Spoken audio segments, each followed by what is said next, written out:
Assalamualaikum warahmatullahi wabarakatuh. Perkenalkan, nama saya Riri Apriliani, NPM 1006030317036. Pada kesempatan kali ini, saya akan menjawab dan menjelaskan soal yang diberikan oleh dosen pengampu saya untuk memenuhi UAS Teknologi Kosmetika.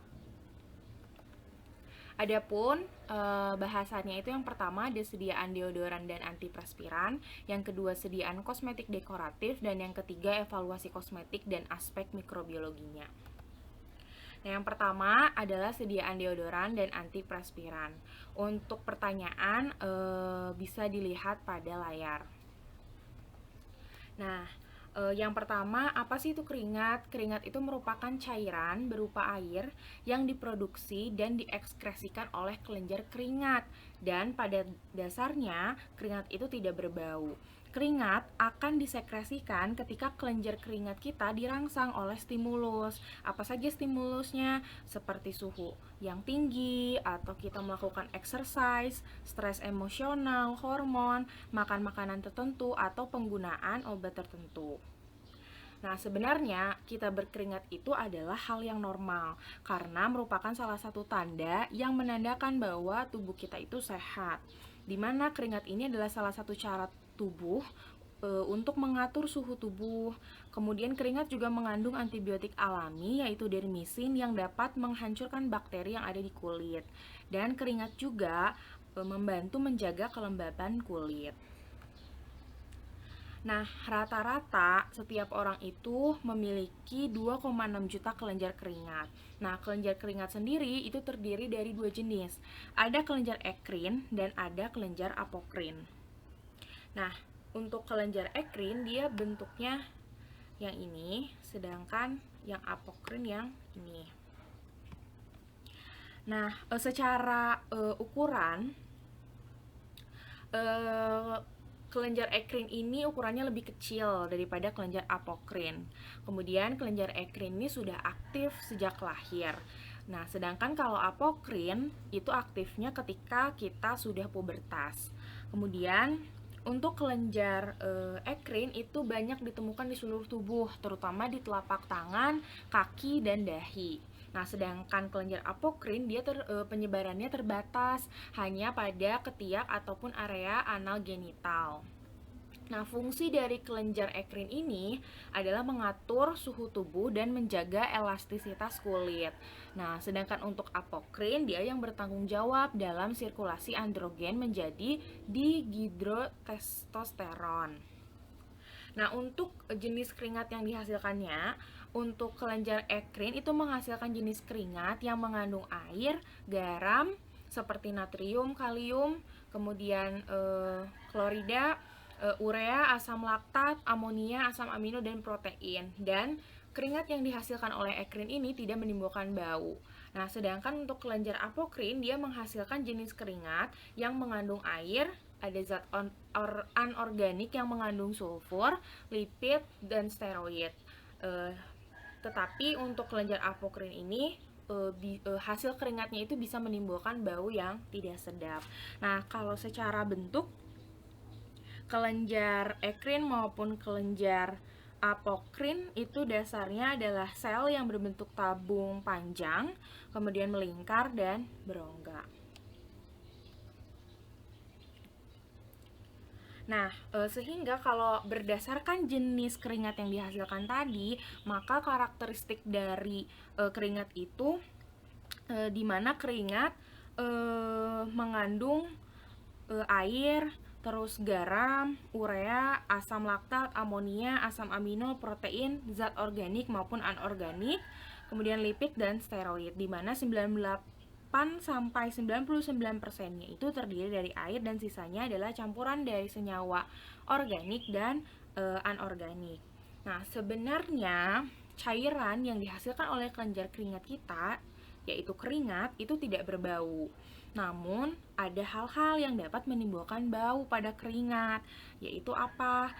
Yang pertama, bisa adanya bakteri yang memakan kandungan yang ada di keringat ataupun adanya produk limbah yang dihasilkan oleh bakteri sehingga keringat menimbulkan bau. Nah, bau keringat itu akan berbeda pada setiap bagian tubuh maupun individu. Nah, bagaimana mekanismenya sehingga bisa menimbulkan bau? Nah, pada kelenjar apokrin tadi, dia menghasilkan keringat yang mengandung bahan berlemak dan protein. Nah, di mana bahan berlemak tersebut dan protein tersebut merupakan substrat bagi mikroba. Nah, sehingga mikroba bisa memakan atau menguraikan substrat tersebut sehingga terjadi dekomposisi menghasilkan asam lemak seperti asam kaproat dan kaprilat, asam isovalerat dan butirat, amonia, indol, senyawa amonia dan amin, sehingga senyawa-senyawa tersebut bisa menimbulkan bau. Nah, sedangkan kalau pada kelenjar ekrin tadi, dia menghasilkan bahan-bahan yang bukan merupakan substrat dari mikroba sehingga tidak menimbulkan bau.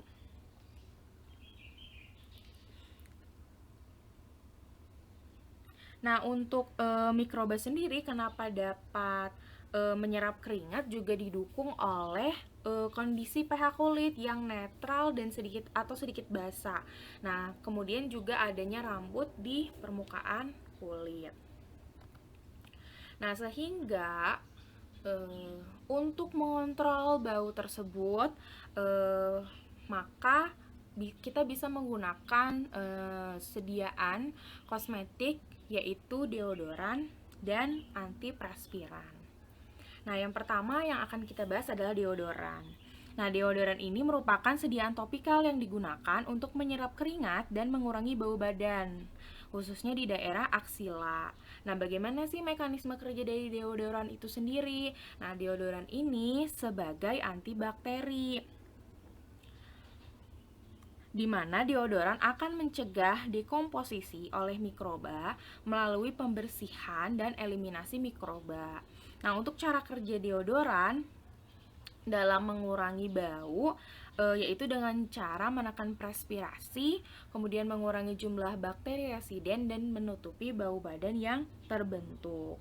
Nah, sehingga deodoran ini membiarkan keringat itu tetap keluar, tetapi bau badannya dikurangi gitu dengan mencegah penguraian dari keringat oleh bakteri dan menutupi baunya itu dengan parfum mungkin yang ada di sediaan deodoran. Nah, jika dilihat pada gambar, jadi ini adalah deodoran.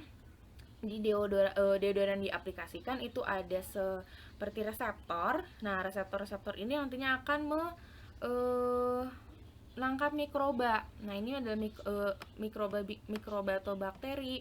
Nah, nanti akan dijerap gitu oleh reseptor yang ada di deodoran sehingga tidak akan bakteri tersebut tidak akan memakan ataupun menguraikan kandungan-kandungan yang ada di keringat sehingga tidak menimbulkan bau. Kemudian untuk antiperspiran sendiri, nah itu sediaan yang digunakan untuk mempersempit pori sehingga mengurangi keluarnya keringat. Jadi si antiperspiran ini akan mempengaruhi fisiologis dan kelenjar keringat ekrin maupun apokrin dengan mengurangi laju pengeluaran keringat. Nah, kalau mekanisme kerja dari antiperspiran ini yaitu dengan menyumbat kelenjar keringat sehingga produksi keringat itu akan berkurang dan tidak menimbulkan bau.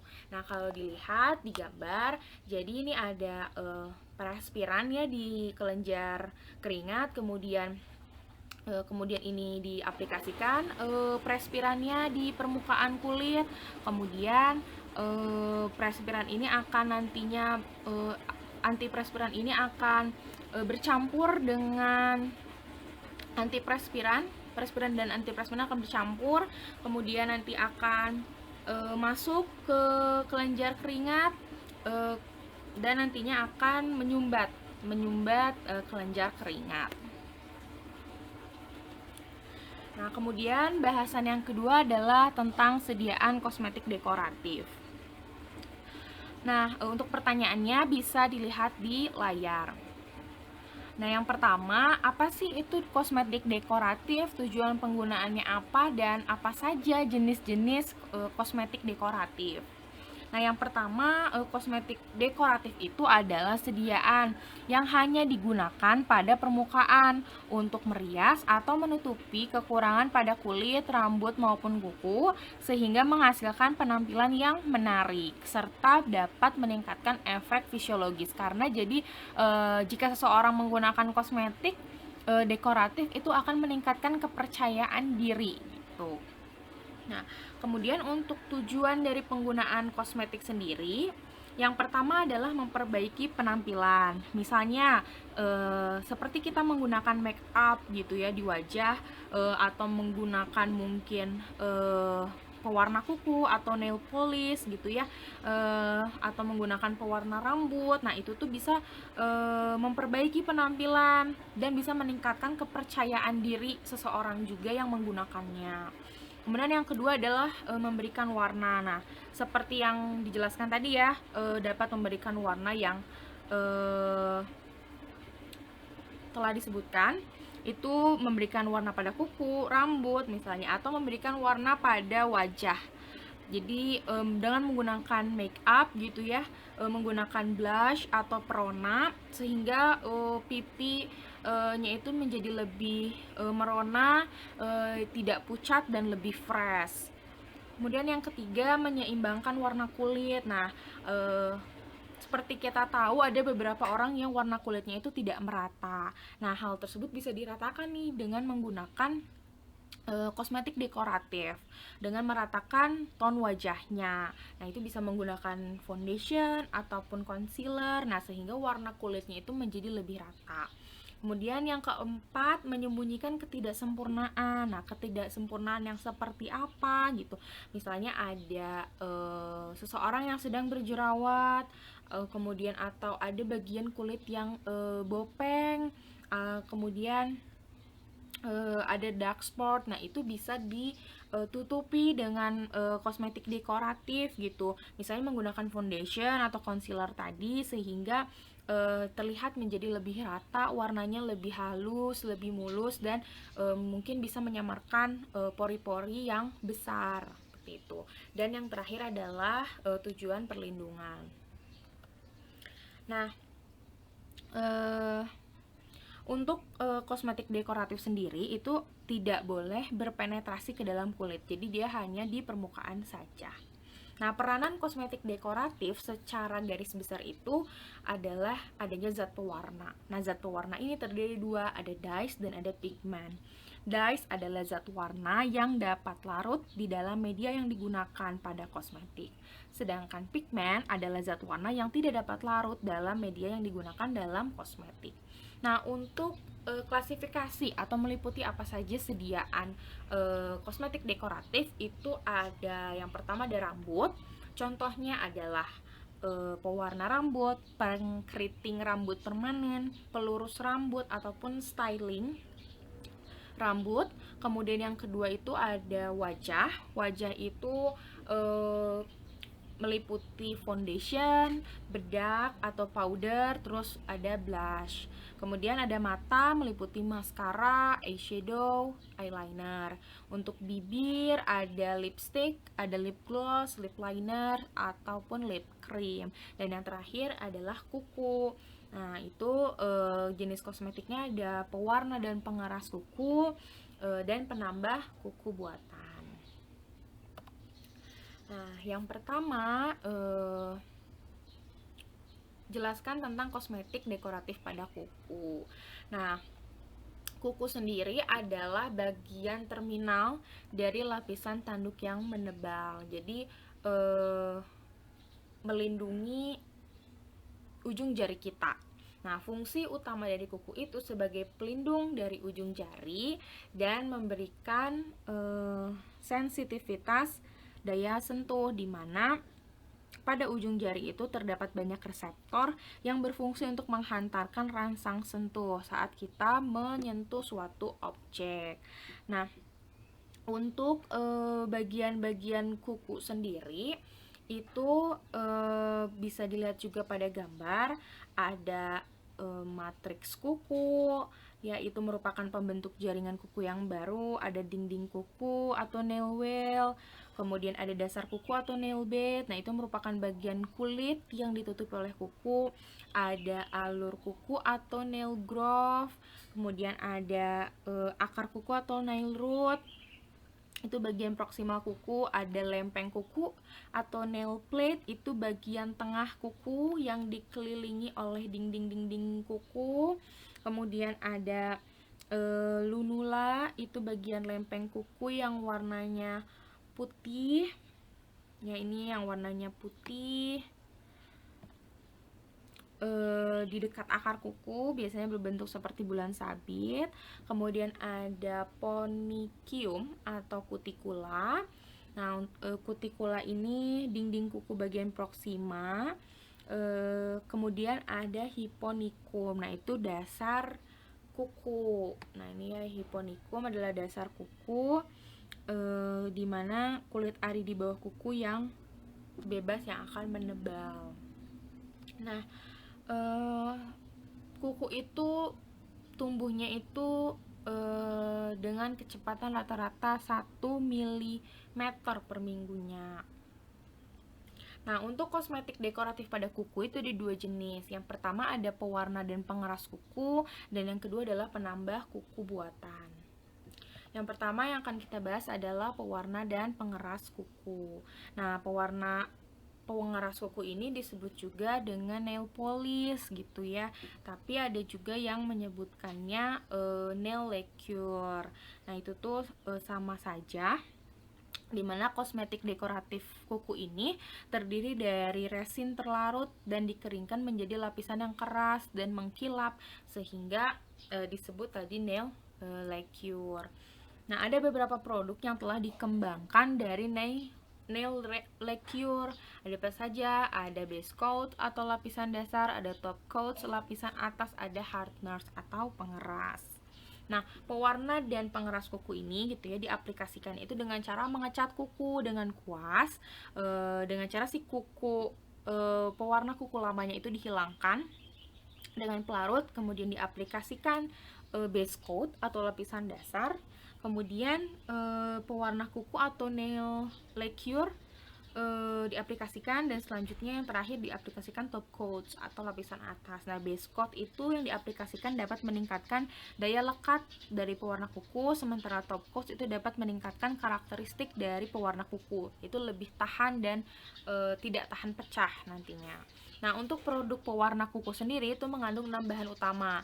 Yang pertama ada resin, ada pelarut, ada plastik sizer, ada pewarna, ada agen tiksotropik, dan ada penstabil warna. Kosmetik dekoratif yang kedua adalah penambah kuku buatan. Penambah kuku buatan terdiri dari sistem cair dan bubuk atau acrylic nails, di mana sistem ini itu serupa dengan produk gigi tertentu yang terbuat dari monomer dan polimer metakrilat. Nah, penambah kuku buatan itu dapat menambah ketebalan dan kekuatan pada nail plate. Jadi di bagian nail plate-nya. Nah, biasanya nail plate yang diaplikasikan itu panjangnya bisa 0,25 sampai 0,74 inch. Nah, ada 3 jenis perangkat tambahan kuku tiruan. Ada nail warps, ada liquid and powder, dan ada UV gel. Kemudian bahasan yang ketiga adalah evaluasi kosmetik dan aspek mikrobiologi. Nah, apa saja yang termasuk evaluasi kosmetik dan aspek mikrobiologi? Kemudian untuk pertanyaan dapat dilihat di layar. Yang pertama, cosmetic testing dan stability testing of cosmetic itu meliputi apa saja? Yang pertama kita bahas dulu cosmetic testing. Nah, produk kosmetik itu sebenarnya sama seperti obat gitu ya dalam penjaminan mutu, dimana harus aman, kualitasnya harus bagus, dan efikasinya juga harus bagus. Nah, yang pertama adalah cosmetic testing atau pengujian yang dilakukan terhadap kosmetik. Nah, apa saja pengujiannya? Yang pertama adalah cosmetic substance testing, yaitu pengujian terhadap bahan kosmetik yang digunakan. Apakah bahannya aman, kemudian apakah kualitasnya juga baik. Nah, kemudian ada preclinical testing, yaitu pengujian praklinis, di mana pengujian ini menggunakan hewan atau disebut juga dengan animal testing. Nah, uji praklinis ini tergantung pada peraturan di negara masing-masing. Kemudian yang ketiga adalah clinical testing, yaitu pengujian klinis yang dilakukan terhadap manusia dengan ethical of human testing.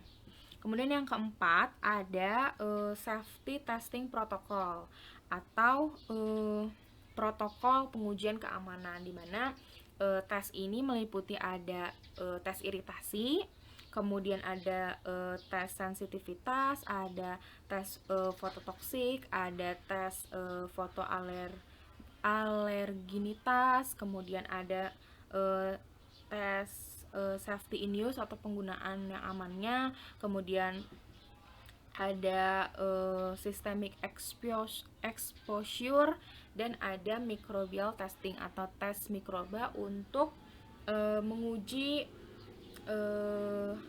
pengawet yang digunakan. Nah, kemudian ada defining the product claim atau menentukan klaim dari produk tersebut. Tesnya ada testing claim, ada packaging, dan ada label. Kemudian yang keenam ada product testing program, itu meliputi evaluation of a new delivery system, clinical testing of a new delivery system, dan safety testing of a new delivery system. Dan yang ketujuh ada post marketing surveillance. Kemudian untuk stability testing itu apa saja? Yang pertama, pengujian stabilitas produk kosmetik itu meliputi cosmetic substance testing, yaitu pengujian stabilitas terhadap zat kosmetiknya baik dalam bentuk solid, semi-solid, liquid, dan gas. Dan yang kedua adalah cosmetic product testing, yaitu pengujian stabilitas terhadap produk kosmetik yang dibuat, di mana pengujiannya itu bergantung pada bentuk sediaan, termasuk uji kemasan akhir yang akan dipasarkan. Nah, kemudian untuk pengujian stabilitas kosmetik sendiri itu ada yang pertama fisik atau physical, yaitu untuk melihat stabilitas fisik dari bentuk sediaan kosmetik, apakah terdapat perubahan fisik atau tidak gitu setelah pengujian. Kemudian yang kedua adalah chemistrial dan environment atau yaitu pengujian stabilitas kosmetik terhadap adanya pengaruh kimia dan lingkungan. Misalnya ada pengaruh pH, suhu, RH, atau adanya pengaruh dari reaksi kimia. Misalnya terjadi reaksi hidrolisis, oksidasi, atau fotolisis yang dapat mempengaruhi stabilitas dari sediaan kosmetik. Dan yang ketiga adalah biologik. Nah, biologi ini pengujian stabilitas kosmetik terhadap cemaran mikroorganisme, serta apakah ada pengaruh enzim atau hormon terhadap produk kosmetik. Nah, jika sediaan kosmetik yang dites itu tidak stabil, itu akan berpengaruh terhadap mutu produk tersebut. Bahkan keamanan, kualitas, dan efikasinya itu bisa diragukan. Nah, untuk protokol uji stabilitas sendiri, itu bisa merujuk pada ASEAN Cosmetic Document dan CPKB ASEAN atau ICH ataupun WHO. Nah, berikutnya adalah mikrobiologi on kosmetik dan mikrobiologi testing itu meliputi apa saja. Yang pertama, mikrobiologi on kosmetik. Nah, sebenarnya untuk sediaan kosmetik itu tidak apa-apa, tidak steril, tetapi tetap harus ditambahkan pengawet atau dilindungi dari kontaminasi dan pembusukan oleh mikroba. Nah, seperti yang kita tahu, saat konsumen menggunakan kosmetik, itu mereka menggunakannya berulang kali, sehingga pastinya rentan terhadap cemaran mikroorganisme. Nah, pertumbuhan mikroorganisme pada kosmetik itu bisa terjadi pada jenis kosmetik apa saja, perlengkapan mandi ataupun kosmetik biasa. Nah, biasanya dipengaruhi oleh kelembaban ataupun kena panas. Nah, apa saja sih mikrobiologi yang ada di kosmetik? Nah, kontaminasi mikroorganisme yang biasa terjadi pada kosmetik itu ada Enterobacter, ada Klebsiella, Serratia, dan Pseudomonas. Nah, adanya mikroorganisme tersebut pada produk kosmetik itu bisa menyebabkan infeksi pada kulit, atau bisa menyebabkan perubahan warna pada kosmetik, atau bisa menghasilkan gas ataupun pembentukan bau. Sehingga untuk mencegah terjadinya kontaminasi mikroba dapat digunakan pengawet pada sediaan kosmetik, di mana pengawet itu adalah zat yang dapat menghambat pertumbuhan mikroorganisme pada suatu media untuk menjamin produk tidak terkontaminasi atau tidak terdekomposisi oleh mikroorganisme. Nah, selanjutnya adalah mikrobiologi testing. Nah, ini cara pengujian mikrobiologi pada kosmetik meliputi yang pertama ada preservative efficacy method, yaitu menguji khasiat dari pengawet tersebut. Nah, biasanya prosedur umumnya berdasarkan CTFA, ASTM, dan USP. Nah, yang kedua adalah test for factor affecting preservative efficacy, yaitu pengujian faktor-faktor yang dapat mempengaruhi khasiat pengawet. Nah, ini pengujiannya meliputi persiapan dan penanganan inokulum, kemudian recovery condition, dan plating concern. Yang ketiga adalah general consideration for formulating preserved product, yaitu pertimbangan umum formulasi pengawet dalam produk. Nah, ini melibatkan adanya interaksi pengawet ataupun dengan adanya aktivitas air, dan contain consideration. Kemudian yang keempat adalah microbial content test, yaitu uji kandungan mikroba. Nah, ini prosedur umumnya berdasarkan USP dan PK test.